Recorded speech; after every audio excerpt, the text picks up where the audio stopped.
Hello दोस्तों, coffee with Khan में आप लोगों का फिर से एक बार स्वागत है। दोस्तों, आज जो शख्सियत हमारे स्टूडियो में तशरीफ़ लाई हैं वो हैं जनाब सुंदर मालेगांवी, जिनका असली नाम है तकी हैदर।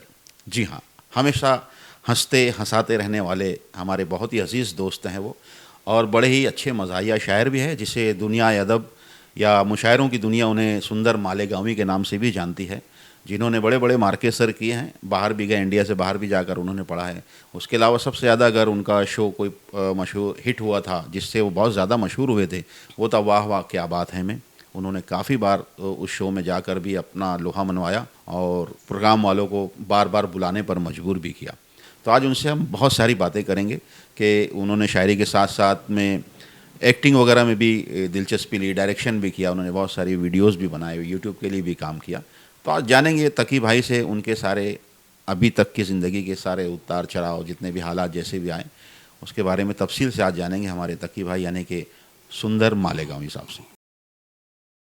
तकी भाई यानी कि सुंदर भाई, बहुत बहुत शुक्रिया। मैं तकी भी बोलूँगा, कभी कभी सुंदर भी बोलूँगा भाई। तो बहुत बहुत शुक्रिया हमारे स्टूडियो में आने के लिए, और अपना कीमती वक्त आपने हमें दिया, उसके लिए बहुत बहुत शुक्रिया। बहुत शुक्रिया आपका कि आपकी नज़रें करम हम जैसों पे पड़ गई, वरना हमको बुलाता कौन है। नहीं नहीं, अरे है ना, ऐसे चाहने वाले होते हैं भाई। तो तकी भाई, मैं सबसे पहले तो ये कहना चाहूँगा या पूछना चाहूँगा कि जिस वक्त हम मिला करते थे, मतलब मेरे ख्याल से 80s की बात मैं कर रहा हूँ, जब आप किताबत किया करते थे, है ना, मेरे ख्याल से अखबार बेबाक, हाँ, बहुत से उसी के लिए किताबत करते थे ना आप। बेबाक से बहुत अखबारों की तो किताब। तकी भाई, वो सफ़र कैसे शुरू हुआ? यानी किताबत से हम शुरू करते हैं कि स्टार्ट में जैसे आपने किताबत शुरू की, तो ये सफ़र कैसे शुरू हुआ और किताबत में इंटरेस्ट कैसे बढ़ा आपका? जो है, मेरी अम्मी की हैंड राइटिंग बहुत अच्छी थी, अच्छा तो वो चीज़ मुझे मुतासिर करती थी कि मेरी राइटिंग कब अच्छी होगी। अच्छा। तो मैं लिखता था, फिर उसके बाद पता चला कि फ़तेह मैदान में मरकज़ तनवीर करके कोई अदारा है, वहाँ पर कोई अय्यूब हज़रत से वो सिखाते थे, तो फिर हम वहाँ चले गए। और अच्छा, वहाँ पर तो सीखने से किताबत ज़्यादा, सिखाते थे वो, ऐसा? हाँ, ओके ओके। तो हम तो शरारत करने में टाइम वेस्ट करते थे। हमको पता ही नहीं था कि यार ये बाद में एक हुनर मेरे काम आने वाला है।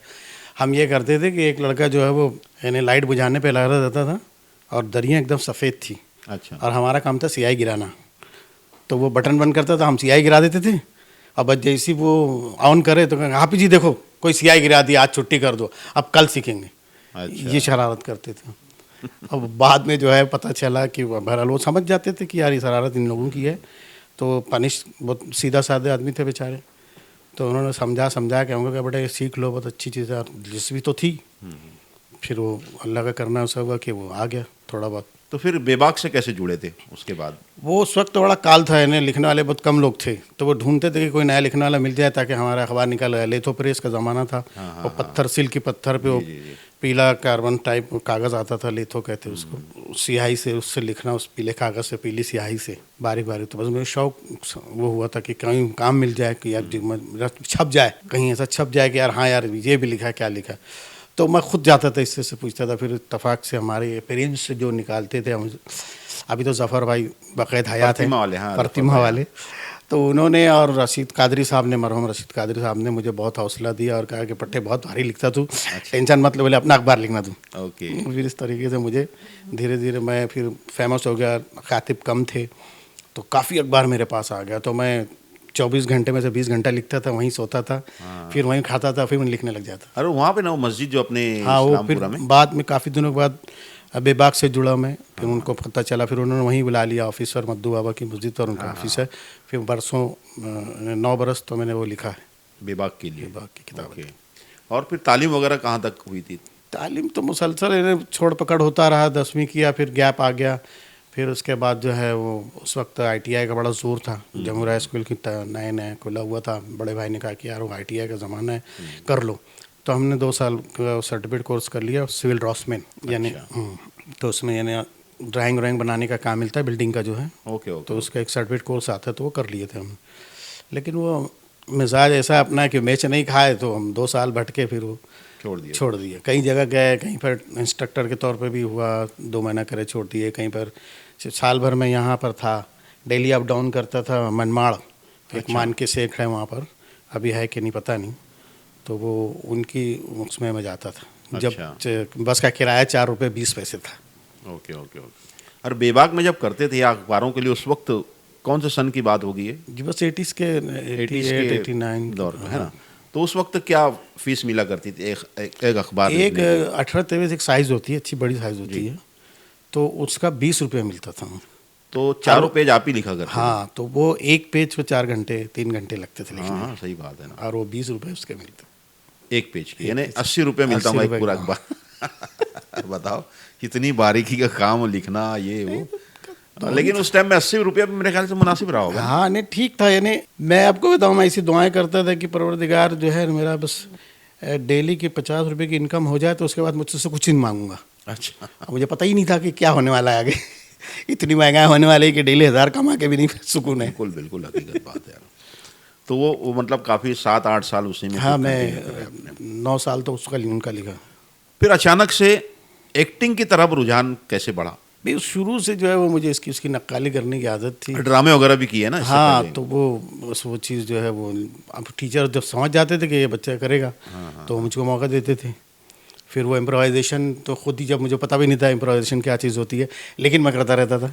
और टीचर बोलता था नहीं यार ये सही कह रहा है, ये सही है, ये सही, इसको रहने दो, इतना हिस्सा रहने दो, अच्छा बोला तुमने। अच्छा, इस तरीके से हो जाता था वो। तो पहला प्ले तकीब है जो आपने जिसमें एक्टिंग की आपने, ड्रामे में की थी आपने एक्टिंग या वीडियो में?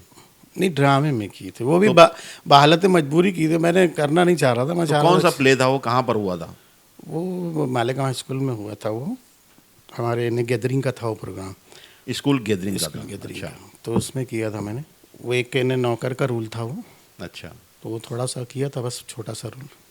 तो वहाँ से मतलब एक्टिंग वगैरह हाँ, शौक रहा था लेकिन शुरू वो से? ऐसा हो गया कि हमारे जो सेठ साहब थे वो उन पे ऊपर मैं थोड़ा हावी हो गया, और इनाम मुझे मिल गया तो थोड़ा नाराज़ हो गए वो, कौन? जो भी हमारे सेठ थे। अच्छा, जो सेठ बने थे ऐसा? अच्छा, यार ये इन्हें वो नहीं कहा, इम्प्रोवाइजेशन मैं इतना कर देता था कि वो सोचता था साला मैं क्या बोलूँ, हाँ, तो कंफ्यूज हो जाता था। हाँ, तो नाराज़ हो जाते थे। तो तकी भाई, फिर जैसे उस दौरान में जब अपने शहर में ड्रामे वगैरह काफ़ी हुआ करते थे, स्टेज वगैरह, जो हम जैसे मैं भी किया करता था, नासिर भी किया करता था, सलीम जैकी हमारा वो करता था, शफीक करके एक वो भी करता था। तो उस दौरान में भी आपने कुछ ड्रामे प्ले किए थे ना? इस सलीम जेकी के 80% ड्रामे मैंने ही लिखे। हाँ हाँ, वो मैं किसी को कहता नहीं था, ना वो कहता था, नहीं नहीं नहीं, सही लेकिन बात है, हम लोग को पता है 80% जो है मैंने खुद लिखे, और काफ़ी लिखे, और अच्छे पैसे भी देता था वो। और कंपटीशन में मैंने कभी गया नहीं, लेकिन फिर भी ज़बरदस्ती 1-2 कंपटीशन में मुझे जाना पड़ा। कंपटीशन का ये मेथड ही ख़राब है। मुझे इसमें क्या होता है कि जो जीतता है वो समझता है बस यही टैलेंटेड है, और जो हार गया तो उसको नहीं कुछ टैलेंट है। ऐसा नहीं होता है असल में, वो तो कुछ उसके उसूल होते हैं, उसकी वजह से हो जाता है। तो इसलिए मैं इसके बिल्कुल खिलाफ तो हूँ। मालेगांव में एक ड्रामा कंपटीशन मैंने भी करवाया था, जिसमें मुजीब खान साहब आए थे जज, एज ए जज। तो उसमें भी आपने कोई सोलो ड्रामा पेश किया था ना? मोनोलॉग था छोटा हाँ, सा उसमें आपका। असल में वो 1 एक्ट प्ले था वो। हाँ, 1 एक्ट प्ले था, सॉरी। लेकिन हमारे जो आर्टिस्ट थे उनको न जाने किसने क्या बदगुमान किया कि वो 2 रोज़ पहले सब उन्होंने हाथ उठा दिए कि भाई हम लोग नहीं करेंगे। अच्छा, तो मैंने कहा ठीक है, कोई बात नहीं। फिर उसको मैंने 1 मैन शो खुद किया। मैंने उसको मोनो पे लेकर दिया मैंने। हाँ हाँ हाँ, बहुत अच्छा हुआ था बहरहाल, मुझे याद है। तो वो लोग समझ रहे कि मैंने, हालांकि वो मुझे अभी पूरा ज़बानी याद है।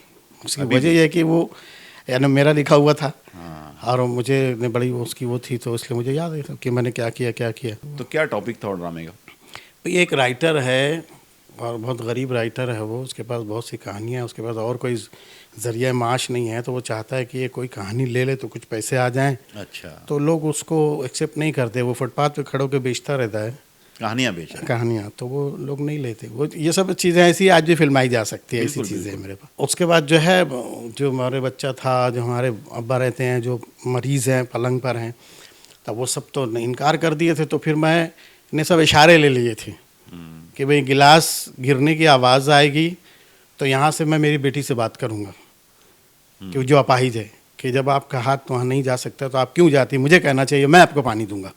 तो लोग समझ जाते थे कि वहाँ कोई बच्चा है जिससे खिताब कर रहा है। तो इस तरह, हालांकि मुझे उसकी आइडिया नहीं थे कैसे करना था, बस कर लिया मैंने वो। बहरहाल ये तो रहा तकीब अपने इसका सफ़र है ना, एक्टिंग वगैरह और जो भी चीज़ें थी। लेकिन फिर शायरी की तरफ रुझान कैसे बढ़ा? वो क्या चीज़ थी जिसने इंस्पायर किया कि मुझे शायरी करनी चाहिए, वो भी मज़ाहिया? तो पहले मज़ाहिया से शुरुआत की थी आपने या? नहीं, असल में मैं तो मुझे शौक़ था धुनें बनाने का। ओके। तो मैं किसी भी कलाम को लेकर कुछ भी उटपटांग धुनें बनाता था। अच्छा। बाद में मुझे ऐसा लगने लगा यार ये कितना अच्छा शेर है यार ये तो, वो चीज़ मुझे घर करने लगे। फिर मैं पढ़ने लगा, फिर पढ़ा जो भी जितना भी, तो अंदर से ये हुआ कि यार ये कुछ कुछ ऐसे आसान भी शेर आए तो मैंने कहा ऐसे तो मैं भी कर सकता हूँ। बस इस तरीके से कहने लगा। तो पहले तो मैं नातिया शेर मैंने कहे, अच्छा। और वो पढ़े कुछ। तो यहाँ के अपने शहर के बड़े बड़े लोगों ने मुझे बुलाया और मेरी नाते पाक सुनी और कहा कि यार बोले बहुत चर्चे सुन रहा हूँ मैं, बड़े बड़े नाम है, मैं नाम लेके क्या बोलूँ। मुझे बुला के बाकायदा कि यार बोले बहुत चर्चा सुनना, जरा मुझे भी सुना दे। अच्छा। तो सुनाने के बाद उनसे पहले मैंने कहा कि आप जो इसमें ढूंढ रहे हैं वो सब नहीं है ना। बोला मुझे पता है नाते पाक कि मैं क्या होना चाहिए। वो जब उस वक्त की बात है। बराबर। उसके बाद फिर गज़ल में आए। तो फिर गज़ल पहली कौन सी लिखी थी? गज़ल वो तस्वुर में जो चुपके से आने लगे। थोड़ा सा ऐसे अच्छे तरीके से उसको सुना दो, 2-3 शेर जो भी है उसके पहली गज़ल के। वो तस्वुर में चुपके से आने लगे, क्या बात। वो तस्वुर में चुपके से आने लगे, बीती यादों की उम्रें बढ़ाने लगे, बीती यादों की उम्रें बढ़ाने लगे। और आग तो लग गई एक पल में मगर, आग तो लग गई एक पल में मगर, आग तो लग गई एक पल में मगर, सर्द होने में कितने जमाने लगे। ये आज के हालात क्या, सर्द होने में कितने जमाने लगे। बहुत अच्छी है तकीब, क्या बात है, माशाल्लाह। ये पहली गज़ल थी अपने। हाँ, उसके एक मतलब तकीब भाई साथ ही में चाय भी सॉरी कॉफ़ी भी पीते रहते हैं। मैंने अक्सर चाय बोल देता हूँ यार, जब बड़ा मसला हो जाता है क्योंकि हम लोग चाय ही पीते हैं ना, कॉफ़ी तो नहीं। हाँ, सही में अपन चाय ज़्यादा पीते, सही बात तो यही है। ये मज़ाहिया शायरी की तरफ कैसे रुझान हुआ? असल में मैं किताबत कर रहा था। अच्छा। किताबत से डायरेक्ट जो है वो कंप्यूटर आ गया। अब कंप्यूटर आ गया तो मैं सीखा नहीं था, तो मैं सोचता था यार अब सीखूंगा कब, और कब है ना इनकम होगी, मुझे तो फ़ौरन इनकम चाहिए। हमारे एक बड़े भाई उन्होंने कहा कि दुनिया पैसा लगा के पैसा कमाती है, कुछ ऐसा सोचो कि पैसे ना लगे और पैसे आए। अच्छा। तो मैंने कहा इसकी नौकरी करो और क्या। बोले नहीं कुछ और करो। तो उन्होंने 2 धंधे बताए। उन्होंने कहा दलाली करो आप ज़मीन की। हाँ। तो फिर मैं खुल के बोलो भाई, दलाली लो अलग यानी कमीशन एजेंट बन जाए आप। ज़मीन की, लैंड, हाँ मतलब उसकी दलाली। हाँ, ज़मीन की खरीद फरोख्त थे, आप कमीशन एजेंट बन जाए। तो मैंने कहा ये तो अच्छा है। अब उसकी कोई नॉलेज नहीं। अच्छा। अब हम बन गए। अब जो बेचारे हमको थोड़ा बहुत मानते तो हमसे कराने लगे काम। बराबर। बाद में एक ऐसा उसमें हुआ रिस्क कि भाई आपने जो ज़मीन बेची इनको, तो आपको पता था कि वो गलत है, लेकिन आपने मुझे बताया नहीं, मेरे ज़रिए से आपने इनको बेच दिया, मैं भी बेच दिया, कमीशन लिया, घर चला गया। बाद में ये वहाँ बनाने जा रहे हैं तो बाजू वाला कोई और निकला। हाँ, तो बाजू वाला कहते क्यों आप यहाँ मौज माप कर रहे हैं? कहे हमने बोले ये हमारी ज़मीन है, ये आपके पास आए, मैंने मुझे बुलाए, मैं आपके पास आया तो मामला बिगड़ गया। फिर बड़ी मुश्किल से वो सब, फिर आपने जिससे लिया था, फिर उसने जिससे लिया था, उससे जिससे लिया, तो उसको बिला के सबको बिठा उठा के कि भाई वो जगह पर ऐसा हुआ था वो कि ज़मीन कागज़ पे थी, ज़मीन पे ज़मीन नहीं थी। अच्छा। यानी उस गट में 32 प्लाट थे और ये 33 नंबर का था। अच्छा। तो ज़मीन पे ज़मीन ही नहीं है। तो इस तरीके से वो पूरा सब लोग मिलके उनको 2-2 हज़ार रुपये जमा करके उनकी रकम वापस दिए। और तुमने ये कहा कि भाई अब इसके बाद जो है इसको किसी को बेचा नहीं जाएगा, ये मेरे पास ही रहेगी, ख़त्म हो गई बात। क्योंकि सिर्फ कागज़ पे, ज़मीन पे तो है नहीं। तो उसका वो छोड़ ही दिया। अब उसके बाद उन्होंने कहा नहीं यार ये तो हमारे बस का काम नहीं भैया, छोड़ दो। अब बेगर भांडवल का, जिसको हमारी ज़बान में कहते हैं ना, कहाँ धंधा करे कुछ होता है, सोचे मैंने चलो शायरी करेंगे, लेकिन बोला अपने पास तो ऐसा कुछ है ही नहीं। 1-2 गज़लें हैं, फिर लिखें 1-2 गज़लें। फिर लोगों ने मुझे राय दिया कि यार ये जो है ना, आपको ऐसे कोई नहीं पिकअप करेगा, आपको किसी नाज़िम मुशायरे को पकड़ना पड़ेगा, तब वो आपको चलाएंगा तो चलेंगे आप। ओके। तो मैं जो शहर के लोग थे उनके पास जाना, तो पहले हम रियाज साहिबा साहब के पास गए, तो उनके पास नातिया प्रोग्राम रहते थे। रियाज साहिबा साहब इस्लामपुर में रहते थे, मरहूम। फिर मरहूम फारूक इशर, किसी ने कहा कि नहीं इनसे ज़्यादा मुशायरे इनके पास होते हैं, फारूक इशर साहब के। फिर मरहूम फारूक इशर साहब के पास गए, फिर कुछ दिन उनके पास रहे। फिर किसी ने कहा नहीं अफसर सिद्दीक़ साहब के साथ जाइए, साहब वो बड़ा नाम है, उनके पास बड़े मुशायरे होते हैं। फिर वहाँ गया तो मुशायरे मिले भी उनके पास जाने से? मुशायरे हाँ, उनके जाने से मुशायरे मिले, लेकिन वो उनका मिजाज अलग है। हाँ हाँ, सभी लोगों में। तो इस तरीके से वो फिर तो उन्होंने कहा कि यार तू इसमें नहीं पिकअप हो पाएगा बोले तकी। मतलब फिर बोले तेरी आवाज़ की रेंज भी कम है, तो इन्हें तरन्नुम भी बहुत इन्हें क्या है, मुशायरे में चीफ उगार चलता है बोले, और शायरी भी इतनी इन्हें वो हार्ड नहीं है, बस एकदम मामूली शुरुआत सामने की है इब्तिदाई, बोले। हाँ। तो इससे बेहतर ये रहेगा ना कि तुम मज़ाहिया कर, ओके। क्योंकि ये मज़ाहिया किसने राय दिया? ये असर साहब ने, असर सिद्दीकी असर साहब। सिद्दीकी ओके। साहब बोले तू मज़ाहिया कर, उसमें जो है जल्दी पिकअप हो जाएगा, तुझे पैसा वैसा की ज़रूरत है तो वो कर। तो फिर हम सर जोड़ के बैठे और 2 मज़ाहिया गज़लें लिखी। पहले तो ये बता दो कि सुंदर मालेगांवी ये नाम किसने दिया? हाँ, ये जो है ये अच्छा सवाल है। ये हम घर आ गए वहाँ से असर साहब के पास, मैंने उनसे कहा कि मतलब आप कोई नाम सजेस्ट कीजिए ऐसा वैसा। बोले हाँ मैं भी सोचता हूँ, तू भी सोच। अब हम आगे घर एक सामने एक का घर बन रहा था, तो उसकी रेती उती पड़ी रहती है ना, वहाँ बैठे थे। तो ये जो मुजावर मालेगांवी, ये नज़ीर अकबर नज़ीर, हाँ हाँ हाँ। ये हमसे पुराने मरासी में उनसे हमारे। तो फिर हम घर पे गए, वहाँ बैठे, उनसे उन्होंने कहा कि यार हम सोच रहे हैं मज़ाहिया शायरी में चले जाए। नज़ीर अकबर से बात हुई। हाँ, नज़ीर अकबर नज़ीर से। तो बोले फिर क्या सोचे तखल्लुस चलो। तो मतलब यार मेरे समझ में नहीं आ रहा क्या रखना। फिर मैंने कहा कि यार हैंडसम मालेगांवी रख लेते हूँ। अच्छा। फिर मतलब खूबसूरत मालेगांवी कैसा रहेगा ऐसा ऐसा। फिर वो बात करते करते उसने कहा, नज़ीर नज़ीर अकबर नज़ीर ने कहा, अच्छा। बोले यार सुंदर मालेगांवी रख लो। बोले सुंदर मालेगांवी।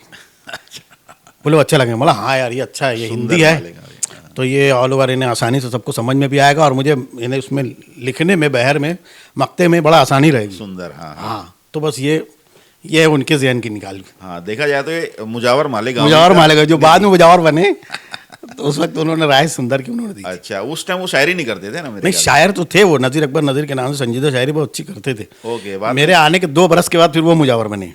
अच्छा। उन्होंने भी आपकी मज़ार में फातिहा हाँ, पढ़ लिया। बोले यार अगर पीर आ गए हैं तो फिर अब तो मुजावर होना ही चाहिए। तो फिर पहली हज़ल कौन सी लिखी थी? पहली मज़ाहिया गज़ल मैंने लिखी थी कि आम खाती रही बीवियाँ रात भर, हाँ हाँ, मैं वो बड़ा उड़ाता मशहूर रहा हुआ था वो मक्खियाँ शेर। रात भर। जरा सुना उसके 2-3 अशार कुछ ऐसी बस। तो ये तहत में भी पढ़ सकते, कोई बात नहीं। एक वाहिद अंसारी जो है ना, वो बहुत अच्छे गज़ल गो हैं, तो उनकी एक तरन्नुम मुझे बहुत अच्छी लगी थी। अच्छा। तो अब वो किसी का तरन्नुम हो उस पर लिखने में फिर ज़रा आसान होता है, तो इसलिए मैंने उनके उस तरन्नुम पे वो लिखा था और इसलिए वो पढ़ा था उसको। आम खाते रहे बीवियाँ रात भर, मैं उड़ाता रहा मक्खियाँ रात भर, आम खाते रहे बीवियाँ रात भर। बीवियाँ रात भर।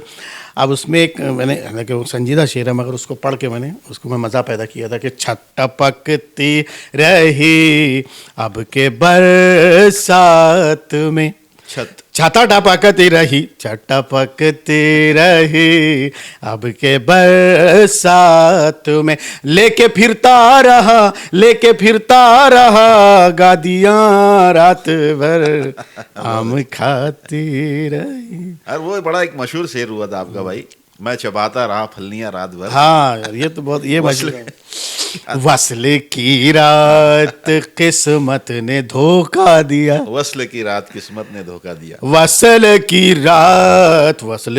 रात किस्मत ने धोखा दिया, दोनों खाते रहे फलियां रात भर, आम खाती रहे। अपने दर्द को क्या खूबसूरत अंदाज से बयान किया। ये मेरा नहीं है, बहुत से लोगों का है। वस्ल की शायर तो उनकी नुमाइंदगी करता रहता है, सही उनकी बात। अक्कासी करता रहता है। तो फिर उसके बाद से ये सिलसिला ये है, चल निकला। यानी मुझे डेट के साथ याद है। एक बात आपको और मैं बता दूंगा, ये 1 जनवरी 2004 को इसकस लाइब्रेरी में पहला मुशायरा मज़ाहिया के नाम पे, सुंदर मालेगांवी नाम से पढ़ी, 2 मज़ाहिया गज़लें जिसमें 4-4 शेर थे पढ़े। अच्छा, दूसरी कौन सी पड़ी थी वो भी बता दो। समझे?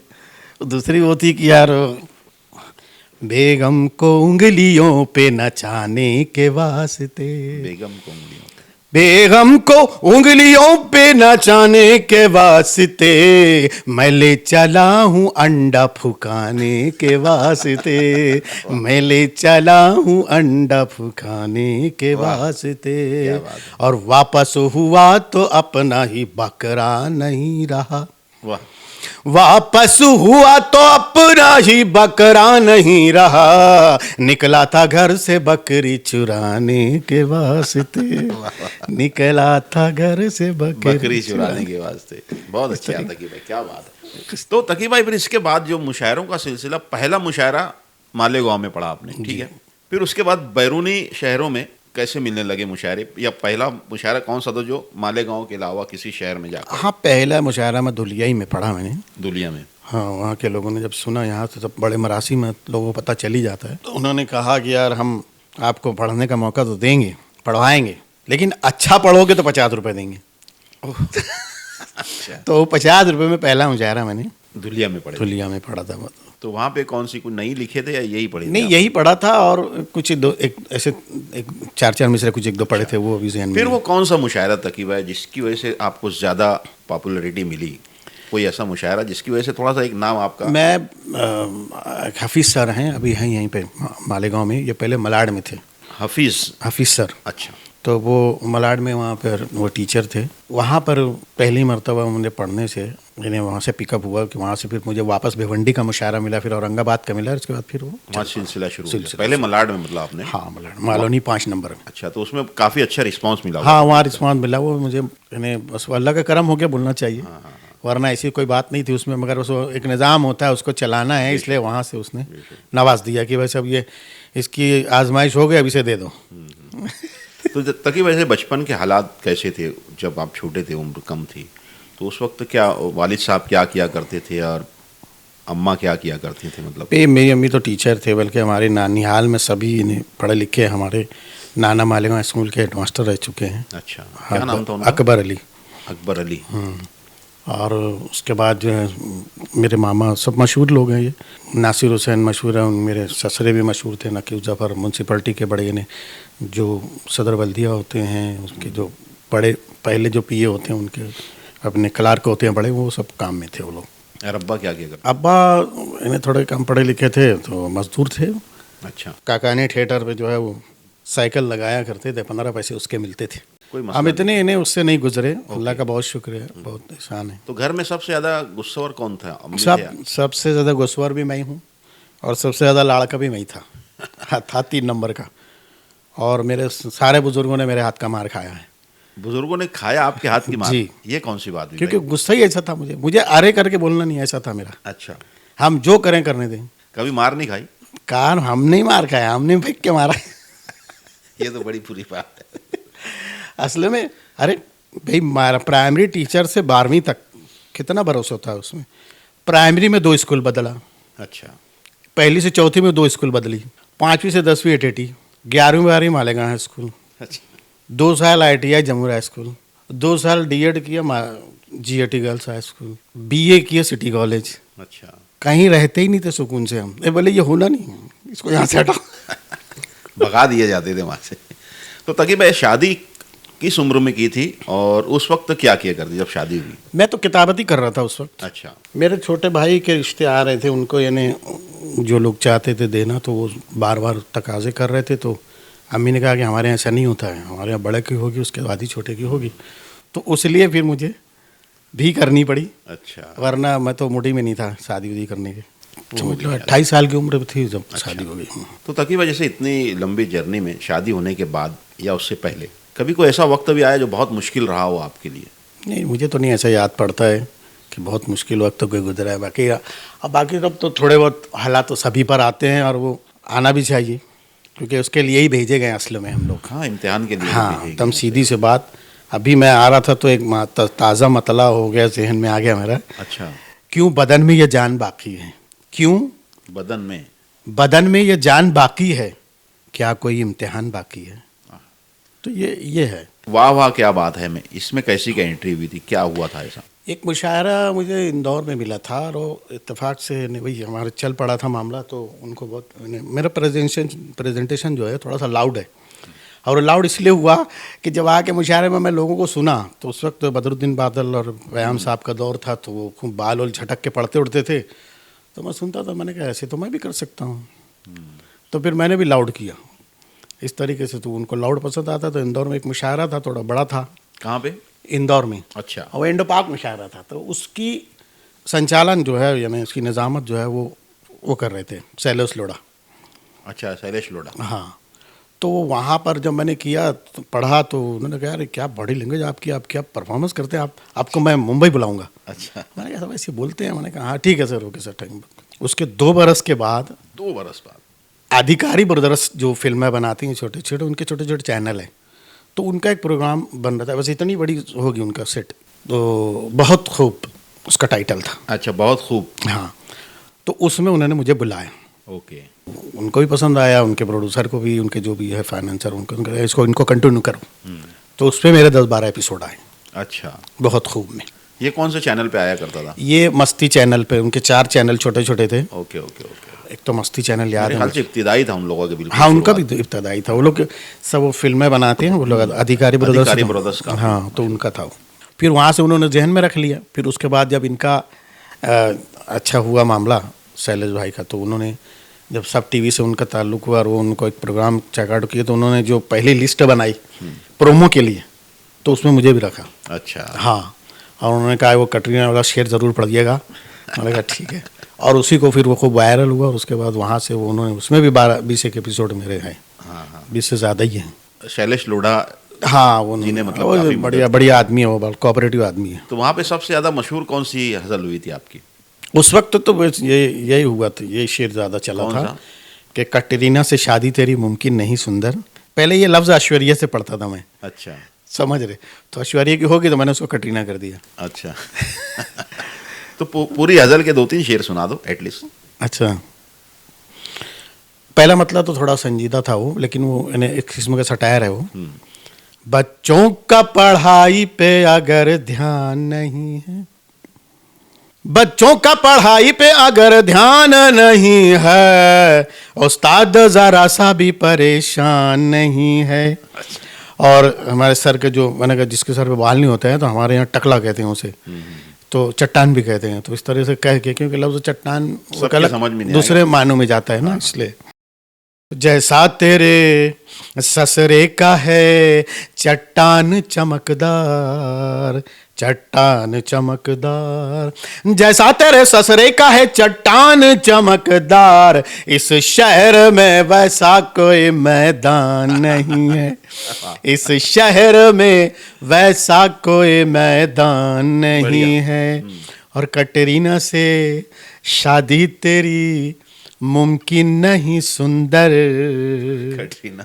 कटरीना से शादी तेरी मुमकिन नहीं सुंदर, जय सूर्या के जैसा है तू सलमान नहीं है, जय सूर्या के जैसा है तू। अब ये शेर कैसे हुआ पता है आपको?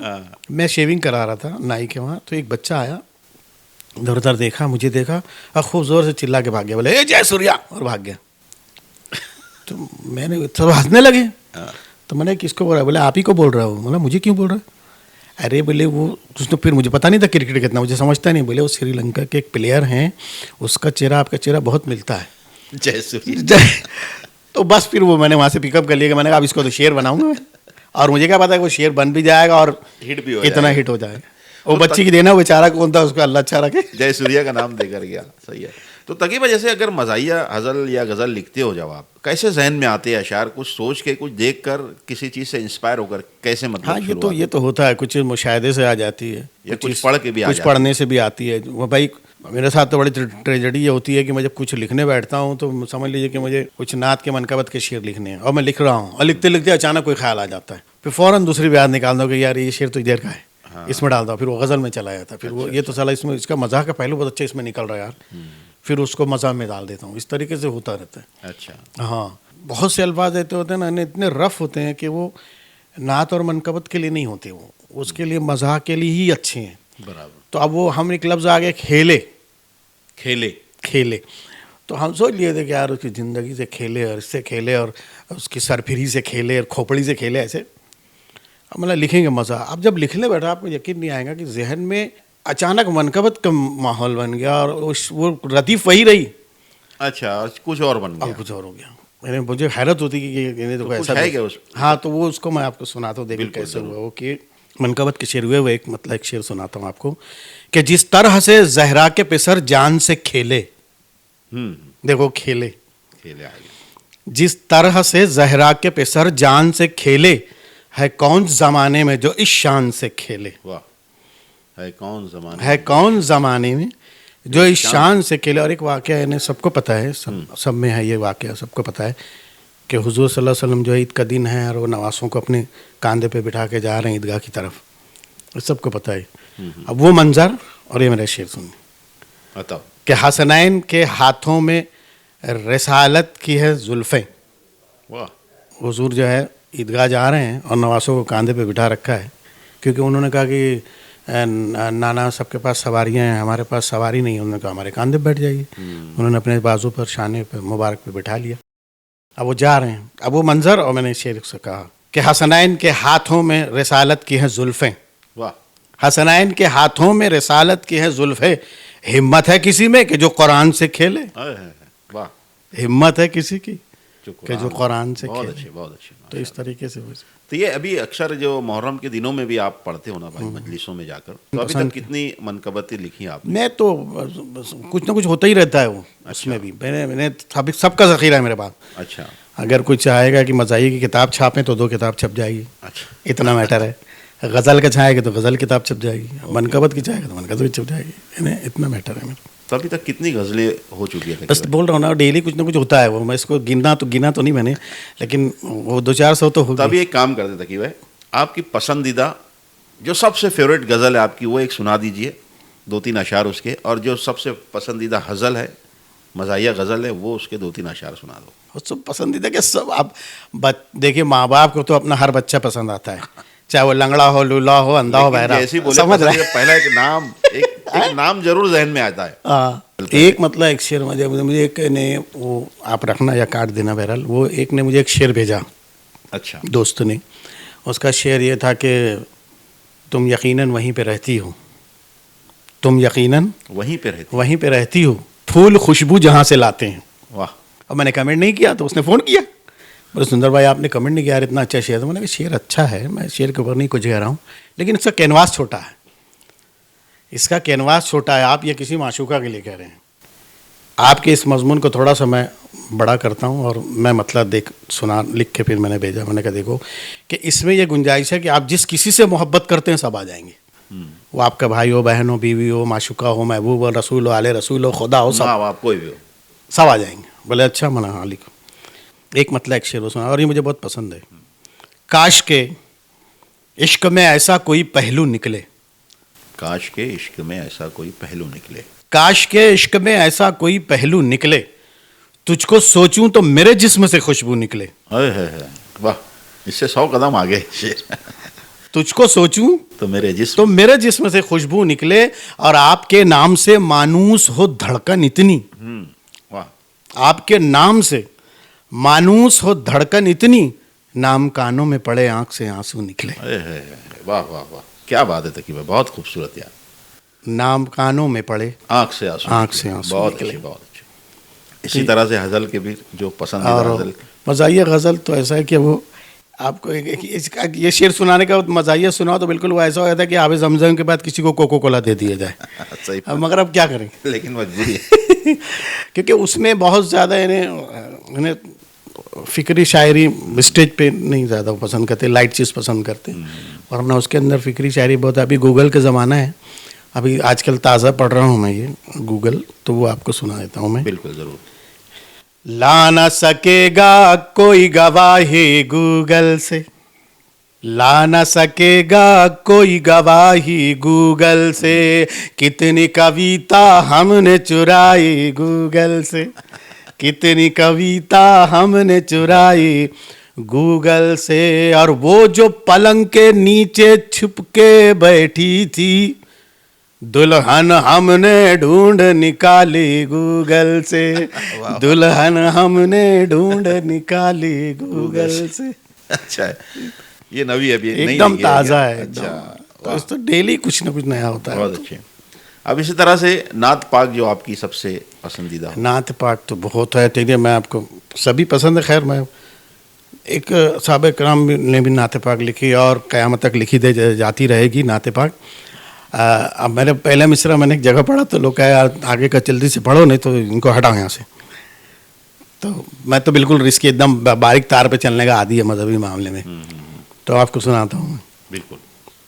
ऐसी पढ़ी लिखी न किसी ने सुनाई नात, ऐसी पढ़ी लिखी न किसी ने सुनाई नात, जैसी है लौहे हक पे बिना रोशनाई नात। वाह। जैसी है लौहे हक पे बिना रोशनाई नात, और रहमत के बाब खोल दिए उस पे रब ने सब, रहमत के बाब खोल दिए उस पे रब ने सब, जिसने भी जब कभी भी जहां भी सुनाई नात। वाह वाह वाह, जिसने भी बहुत अच्छे। जब कभी भी जहां भी सुनाई नात। और एक मतलब इसलिए सुना दे रहा हूँ कि आजकल बड़ा हथियार का ज़माना है, लोगों को एटमी हथियार पे बड़ा गुरूर है। तो हमारे इस अहद को या क़यामत तक आने वाले तमाम ज़मानों को किस चीज़ की ज़रूरत है, वो एक मतला है मेरा कि तीरो तबर ना एटमी हथियार चाहिए, तीरो तबर ना एटमी हथियार चाहिए, हर अहद को रसूल का किरदार चाहिए। वाह वाह वाह, हर अहद को रसूल का किरदार चाहिए। बहुत अच्छे, बहुत अच्छे, अच्छा शेर है तकी भाई। हाँ। तो ऐसे कुछ संजीदा अशार जो दो दो अशार भी लिखते हैं आप, कतात भी बहुत लिखते हैं है, ना? बहुत। तो कुछ एक आध दो अपने पसंदीदा कुछ सुना दो तकीब, अगर हो याद तो। तो पहले आपसे डिस्कस हो जाता है, उसके बाद सुनाता है, मगर वो नहीं चलो अब शुरू कर दिए तो मैंने, वरना लफ्ज़ जो है ना, लफ्ज़, हाँ उस पर एक नज़्म मैंने बहुत अच्छी लिखी है।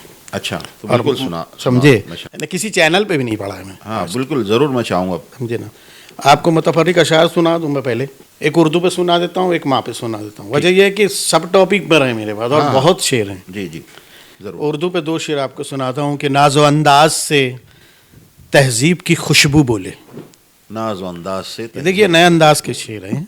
नाजो अंदाज से तहजीब की खुशबू बोले, मेरी ख्वाहिश है तेरा हुस्न भी उर्दू बोले। है मेरी ख्वाहिश है तेरा हुस्न भी उर्दू वाह बोले। वाह वाह, इन्हें तेरे हुस्न से कहीं आगे है उर्दू। बहुत अच्छे, बहुत अच्छे, क्या बात है। और नए पहलू से सारे शेर हैं मेरे पास। बहुत एक और सुनिए। गुलजार साहब ने खुद लिखा था, वो यार मेरा खुशबू की तरह जिसकी ज़बां उर्दू की तरह। और मैं कह रहा हूँ, मैं चाहता हूँ, मेरी ख्वाहिश है तेरा हुस्न भी उर्दू बोले। एक शेर ये है कि सांस लेती हैं इसमें तहजीबें, सांस लेती हैं इसमें तहजीबें, सांस लेती हैं इसमें तहजीबें, मौत उर्दू को आ नहीं सकती।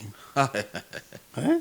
वाह वाह वाह, मौत उर्दू को आ आ नहीं नहीं सकती। सकती, बहुत अच्छे। ये ऐसी बात है। इश्क के ऊपर तो मैंने आपको सुना दिया है, के ऊपर है ना, ये आज काम आ जाएगा। ये पहली मरतबा आपके यहाँ पहली दफ़ा पढ़ा जा रहा है। अच्छा, ये कहीं नहीं पढ़ा मैंने, कभी नहीं। ज़रूर। कि माँ एक ऐसा वजूद है जिससे खुदा की रबूबियत का इजहार होता है। वाह माँ एक नाम है जिसके बगैर ज़िंदगी का तसव्वुर नामुमकिन है। वाह, माँ एक फ़िक्र है जिसे लफ्ज़ों में समेटने की हर कोशिश अधूरी मालूम होती है। बहुत अच्छे। माँ एक ऐसा एहसास है जिसमें बेपनाह क़ुव्वत, हौसला और उम्मीदों का एक जहान है। माँ एक आवाज़ है जिसकी मासूमियत, बेलूस, इखलास की बुलंदी तसव्वुर से बालातर है। वाह, माँ एक मरकज़ है जिसका इस्मत व इफ़्फ़त, शर्म व हया, जूद व सख़ा, इसार व कुर्बानी और ममता तवाफ़ करते हैं। वाह वाह वाह, क्या बात है। माँ एक अता है जिसे पाकर शुक्र खुदा करने और रब की बंदगी करने को जी मचलता है। बहुत अच्छे। माँ एक नज़रिया है जिसका हर पहलू रोशन, हसीन और मुतासिर कुन है।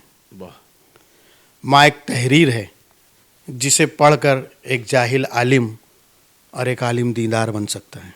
वाह, क्या बात। माँ एक तस्वीर है जिसकी कशिश हर आँख को मुतवज्जा और हर दिल को मोह लेती है।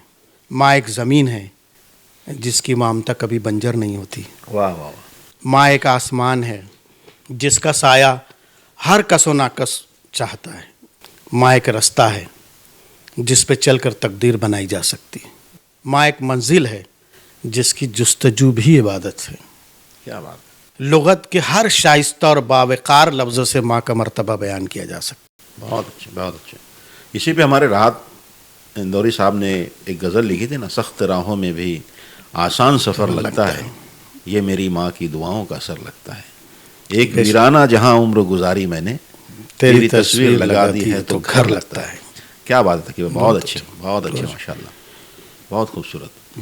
और लफ्ज़ यानी सारे जो है वो अदब, उसका डिपेंड जो है वो अल्फाज पर है। सब अल्फाज ही माफ़ी ज़मीर को अदा करते हैं। आप क्या सोच रहे हैं, जो भी फ़िक्र हैं, तो ये लफ्ज़ पर आपने तो लिखी है। लफ्ज़ ओके, को एक नए अंदाज से इस तरीके से लफ्ज़ के लिए नहीं लिखा गया है। लिखा गया है लेकिन ऐसा नहीं लिखा गया। ज़रूर, तो इसलिए वो मैं चाहता हूँ आपके चैनल से ये भी जाए बिल्कुल। कि लफ्ज़ हीरा है अगर उसको तराशा जाए, लफ्ज़ दरिया है अगर उसको खंगाला जाए, वाह, लफ्ज़ खुशबू है अगर उसको निचोड़ा जाए, लफ्ज़ जादू है अगर तौल के बोला जाए, क्या बात, लफ्ज़ जब बोलना चाहे तो कहाँ रुकता है, लफ्ज़ बन जाए जो नश्तर तो बहुत चुपता है, वाह, लफ्ज़ उल्फत को सरे बाम भी ले आता है, लफ्ज़ इज़्ज़त को सरे आम भी ले आता है, वाह वाह वाह, लफ्ज़ एहसास की दुनिया को जगा देता है, लफ्ज़ जज्बात की दुनिया को हवा देता है, वाह, लफ्ज़ तशना भी अधूरा भी कभी लगता है, लफ्ज़ अपना तो पराया भी कभी लगता है। क्या बात, मुफलिसो बेकसो मासूम की एक दुनिया है, लफ्ज़ में मानियो मफहूम की एक दुनिया है, लफ्ज़ में ख्वाब भी है, ख्वाब की ताबीर भी है, लफ्ज़ इम्कान की शफ़ाफ़ सी तस्वीर भी है, वाह लफ्ज़ तशकीक की उलझी हुई जंजीर भी है, वाह, लफ्ज़ से जहन की और फ़िक्र की तामीर भी है, वाह वाह, क्या बात है तकी भाई, लफ्ज़ आसान तो मुश्किल भी कभी होता है, सर पे रखने के ये काबिल भी कभी होता है। अरे वाह वाह, क्या बात है तकी भाई, बहुत अच्छे, लफ्ज़ आसान तो मुश्किल भी कभी होता है, सर पे रखने के, सर पे रखने के ये काबिल भी कभी होता है, लफ्ज़ खुशबू की तरह रूह में बस जाता है, लफ्ज़ जादू की तरह बस में भी आ जाता है, बहुत, जुल्मते शब में चमकता है सितारों जैसा, लफ्ज़ राजों को छुपाता है चरागों जैसा, वाह वाह, लफ्ज़ राजों को छुपाता है चरागों जैसा, और गर्मी लफ्ज़ से हथियार पिघल जाता है, लफ्ज़ हर रंग के जज्बात में ढल जाता है, वाह वाह, लफ्ज़ हर रंग के जज्बात में ढल जाता है, जब ये इम्कान की सरहद से गुजर जाता है, लफ्ज़ फिर सीने जौहर में उतर जाता है, और सिलसिला सदियों से ये शाम सहर जारी है, मुर्दा तहरीर है, लफ्ज़ों का सफ़र जारी है। वाह वाह, वाकई में बहुत प्यारी, क्या बात है तकी, लफ्ज़ के ऊपर इतनी बात आज तक नहीं किया कोई। और वो भी आपको मैं एक मज़ा सुना देता हूँ, चाहे आपको 2 एपिसोड में लगाएं कैसे लगाएं, वो मैंने कहीं नहीं पढ़ा, किसी चैनल पे नहीं पढ़ा, सब हो या जो भी चैनल, तो बिल्कुल बिल्कुल, और वो इसलिए सुना रहा हूँ क्योंकि वो अभी लिखना जारी है, सिर्फ एक सुना रहा हूँ। ओके, शोले कब बनी थी, यानी 75-77 की बात, और सनम बेवफा कब बनी थी। मैं ऐसा बता रहा हूँ कि दोनों का फ्लोर पे काम चल रहा है, दोनों के डायरेक्टर वहीं हैं, और इश्क जो है सलमान के घोड़े और बसंत धन्नो का हो रहा है। बसंती की धन्नो, हाँ, बसंती के धन्नो और सलमान का सुल्तान, ओके, सनम बेवफा वाला। ठीक ठीक ठीक, अब देखिए उसको मैंने एक नई चीज़, मैं इसलिए कहा कि नई चीज़ जानना चाहिए आपके चैनल से, उसको हिंदी लफ्ज़ों में इसलिए डाला मैंने क्योंकि मुझे चैनल पे पढ़ना होता है, लेकिन अब वो देखिए सबकी कि आप समझ में भी आना हाँ, कि चाहिए। आपके इसमें पहली दफ़ा पढ़ रहा हूँ। बिल्कुल, एक आयोजक ये बोला एक कविता तुम लिखो, वो कविता हिंदी फिल्मों के पशु पक्षी पे हो, अच्छा, दंड बैठक हमने मारी, सर को एक झटका दिया, फिर उठाई एक कलम और ये कविता लिख दिया। हाँ, बसंती की वो घोड़ी जिसका धन्नो नाम था, बस फ्लर्ट करना गधों से उसका एक ही काम था। हाँ, मगर सलमान के घोड़े का दिल में ईमान था, उस सनम बेवफा का नाम ही सुल्तान था। अच्छा, जब खबर ये आई कि सुल्तान को गोली लगी, 3 दिन तक फिर शूटिंग पे धन्नो भी आई नहीं। टेंशन क्रिएट हुआ और फिल्म शोले रुक गई, शर्म से फिर सिप्पी की भी गर्दन झुक गई। उस तरफ के सेट पे गुस्से में थे सावन कुमार, जूं ही सिप्पी साहब आए झट ये कहने लगे, बड़ी बेशर्म धन्नो है ये आपकी, इसको फिल्मों में लाना गजब हो गया। धीरे धीरे ये हीरोइन समझने लगी, खुद को हीरोइन देखो समझने लगी। इस तरीके से यहाँ तक काम हुआ है। अच्छा, अभी वो भी यहाँ आपको तक- सुना दिया। अच्छा। एकदम ताज़ा है ना। बस अब इसके बाद जो है ना इसको पूरा कर लो कंप्लीट। नहीं, सारे लिख रहा हूँ मैं, इन्हें नगीना की नागिन और इसका और दूध का अच्छा, कर्ज जितने जानवर थे हाँ, वो सब सब पे? जानवरों पर है, ओके, तो इस पे अभी काम चल रहा है। चल रहा है। बस ये हुआ था तो मैंने और अभी मुशायरे वगैरह की क्या कंडीशन है तकी भाई? मुशायरे बस चल रहा है बहुत। अच्छा, एक प्रोफेशन हो गया है वो, हज़ारों लोग उससे रिस्क पा रहे हैं। अच्छा, और बाहर भी ये भी जाना हुआ ना? मैं तो बहुत 4 मरतबा दुबई गया हूँ, अच्छा, 1 मरतबा कुवैत गया हूँ, 2 मरतबा कतर गया हूँ, अबू धाबी गया हूँ, दमाम गया हूँ, अच्छा, अमेरिका का वीज़ा लगा हुआ है। अच्छा। किस हालात हाजरा पे कुछ बताइए, जैसे जिस तरह के हालात आज हमारे देश में हैं, जो मुल्क में जो नहीं, एक होता हालात है हैं। इशारे किनारे की ज़बान में कहना, और एक ये होता है कि डायरेक्ट कह देना। जब आप डायरेक्ट कह दिए तो फिर शायरी कहाँ है उसमें? उसमें शायरी कहाँ है? हाँ, इशारे कनाए में भी कहा जाता इशारे किनारे में ही कहना चाहिए। जैसे रखूंगा आपको आज़ाद सारे बंधन से, रखूंगा आपको आज़ाद सारे बंधन से, ताल्लुकात को बेड़ी नहीं बनाऊंगा। दिल के बारे में क्या कहूँ तुमसे, दिल के बारे में है। क्या कहूँ तुम? क्या कहूँ तुमसे, जैसे मजबूर बादशाह कोई, याद आती है तेरी आंखों की याद आती है तेरी आंखों की। जब भी जिक्र शराब होता है, याद आती है तेरी आंखों की जब भी जिक्र शराब होता है। वाह, इश्क जैसा मरज नहीं कोई, इश्क जैसा मरज नहीं कोई। मर के बीमार जिंदा रहता है।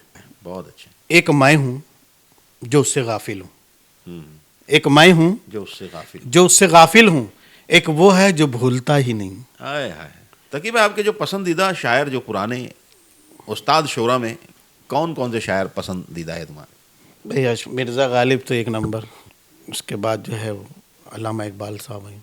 सबसे ज़्यादा मुतासिर किसकी शायरी करती है आपको? जैसे अभी हमने कहा हालात हाजरा पे लिखने वाले होते हैं, और एक होता है फ़िक्री शायरी, एक होता है फ़लसफ़ियाना अंदाज़, कुछ फ़लसफ़ा पेश कर दिया तो फ़लसफ़ियाना अंदाज़ तो इकबाल साहब के पास है, और वो शायरी मिर्ज़ा गालिब साहब के पास है।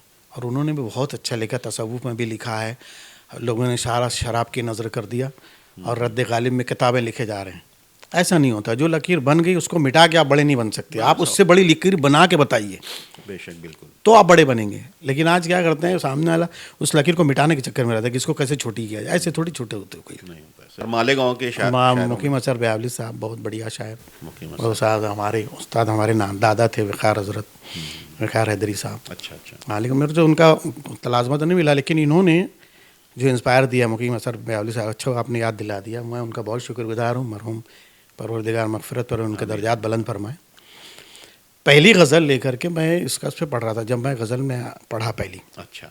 नीचे से गुजर रहे थे, शायद वो दूसरे दिन बुलाना, वो सरदार और मुश्ताक मुझे बुलाने आए घर। बोले हज़रत बुला रहे हैं। मैंने कहा अब तो बहुत पिटाई हो जाएगी अपनी यार, क्या। मैंने कहा मैं नहीं जा रहा हूँ। अरे बोले तो चल, नहीं तो वो चले आएंगे। आखिर वही हुआ, चले आए वो कहाँ? घर। अच्छा। थके, बोले कल रात को तू पढ़ रहा था तो खुद लिखता है, मुझे अच्छा लगा। बोले कोई गज़ल को गज़ल के अंदाज में पढ़ रहा था, अच्छा। और उनका जुमला था कमाल। यही बड़ी बात होती है उस्तादों की। बॉस,